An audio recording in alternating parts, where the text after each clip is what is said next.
Hey everyone, how are you all doing? Welcome to a new week, the week where I will attempt to play catch up. Okay, let's start with the video. So this is a little bonus. I thought you might find this interesting. I am playing with some gold leaf. Now, I really don't know a lot about this. I only picked up at my kind of local shop adhesive and some gold leaf. They seem to work, and that's all I know. So I will link you to the products that I used, but I really don't know what else is out there. I can only tell you that this worked really well for me. So the adhesive comes in a little jar, and I just applied it with a brush that I don't really care about and let it dry completely. And I showed you a close-up of, how it looks when it's dry, so you can see kind of where it's located. And then I apply the gold leaf, and with a brush, I just kind of rub it in, and it sticks really well to everywhere where the glue was. So this worked really well. I love the effect. You can also find like silver leaf, copper leaf.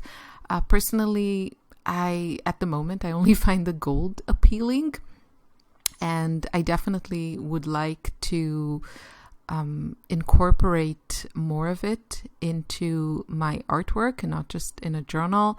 It's just lovely. I love the different textures that you get with this kind of metallic addition, and I prefer the way that it looks a lot more than any of the other options for metallics. So, Schmincke has that powder. It's all lovely, and you can get like shimmering or metallic watercolors. But yeah, I think it's just, so reflective and so beautiful. And I'm just trying to see if there are areas with the adhesive that I haven't covered. But this is super easy, which is exactly what I wanted, because if this was in any way complicated or, too fussy, then it's not something for me. But it worked so much better. It's, I think, the second or third time that I'm trying this. And because I had that area that was just like purple in my page, I was talking about it in the previous video, I thought, I can try and cover it with a little bit of gold. So that's what I did. This is the adhesive. You can see it just says that it's glue for these kind of metal leaves. I read that there are like a lot of kind of more complicated ways of doing this. Honestly, I don't think I'll bother with anything more complicated.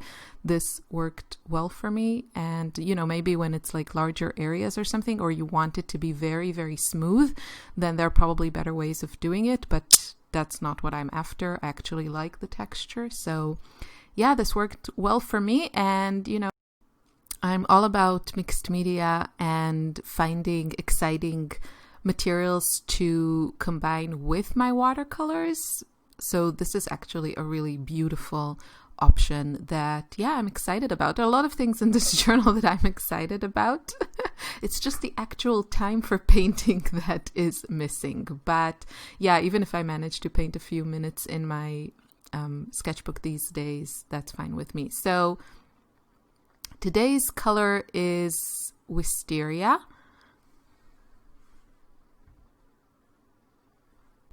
I have the Daniel Smith version, and it's really beautiful, but you can also check out a color named Lilac by Schmincke or Holbein. Those might be cheaper wherever you are, and I think they're very similar. I do think that I have the Schmincke version, and I think the tone of they are very similar, but I think I like the Daniel Smith version just a little bit more. So you can also see some mixes with Wisteria in my Violet Mixes video. Yeah, it's a lovely color. Usually I use cobalt violet, but occasionally I also use this one. It's just a little bit more opaque, and it is cheaper than cobalt violet. So it's kind of similar. It's more opaque, it's less granulating, but yeah, it is a more affordable option if you don't want to, splurge on cobalt violet. So I started kind of exactly the same way that I started the previous video with the cobalt violet. And then kind of I decided, okay, I don't want to do the same thing twice. So I turned it into this very loose floral. I kind of left this page quite undone, I would say. And I'm okay with it. I just wasn't really inspired to do anything much with it. So I didn't. And that's fine. It has a very, unfinished feel to it, and I'm okay with it. Also, I wanted to tell you that I wrote Jackson's, one of my lovely viewers suggested that I'll write Jackson to ask them if they can get this journal in their stock. So I wrote them, and I don't know what they'll do about it. This is currently, as far as I've seen it, it's only available in the Fabriano boutique. So my guess is they don't make a lot of these, but if Jackson's can get them, I think it'll be fantastic because they're really beautiful. I have enjoyed painting in this one so much. I would love to get a larger version. They have several sizes.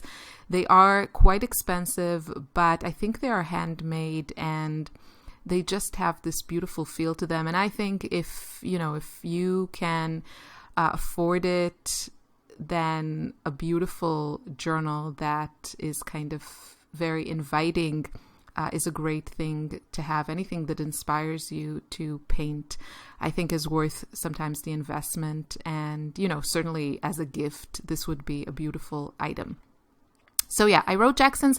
If I think maybe if more people wrote them, then maybe there's an even bigger chance. I don't know. I don't want to bug them. But of course, you could also write them. I left the link, as always, for this journal in the information section. So you can copy it from there. And if you are going to write, then please only write to Jackson's if you are going to purchase these. So I'd hate for them to get this and then have it lying in their warehouse, although I'll probably buy the stock. So it's not a very risky deal. What else do I want to say about this? Nothing much. I used colors that I really liked, and Wisteria is kind of similar to cobalt violet. It's this beautiful violet shade, and then some Naples yellow, because that's always a good idea in my book. And then I added a little bit of this crazy red violet. This is Brilliant Red Violet by Schmincke, and I think the next page is focused on that color. So that is coming. I'm, kind of playing a bit catch up after the weekend.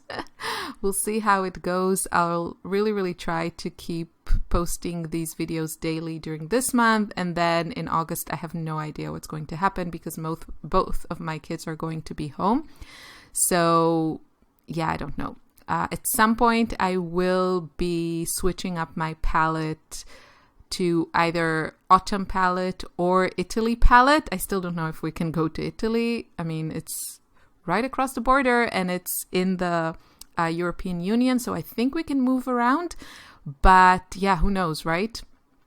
So I would like to change my palette for that trip to Tuscany and switch things around a little bit, but we'll see. And then September, October comes for sure. I will be adding some fall colors to my palette. I think it'll be time to explore all the reds and the oranges in my palette. It's a good opportunity for that. I'm an autumn gal. I was born in November, so it is my favorite season, but it seems like the color palette is not necessarily.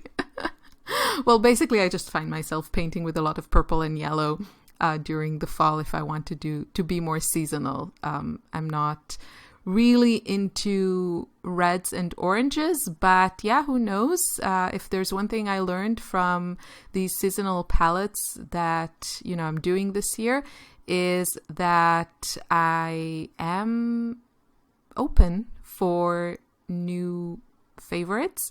And, you know, for example, I added some greens to my summer palette and I have been using them a lot and really, really enjoying them. So I think it's not about, you know, liking or not liking green.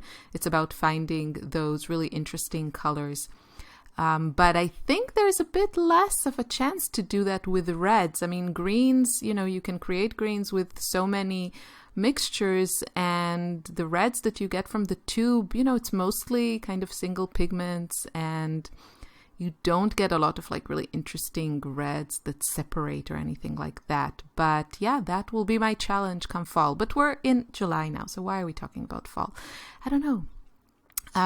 This is coming to an end soon. I hope you enjoyed this video, and hopefully I will see you again very soon, maybe tomorrow, with another video in this series. Thank you so much for watching, and I wish you a wonderful day. That's it for me for now. Oh, splatters. Can't go wrong with splatters. Bye.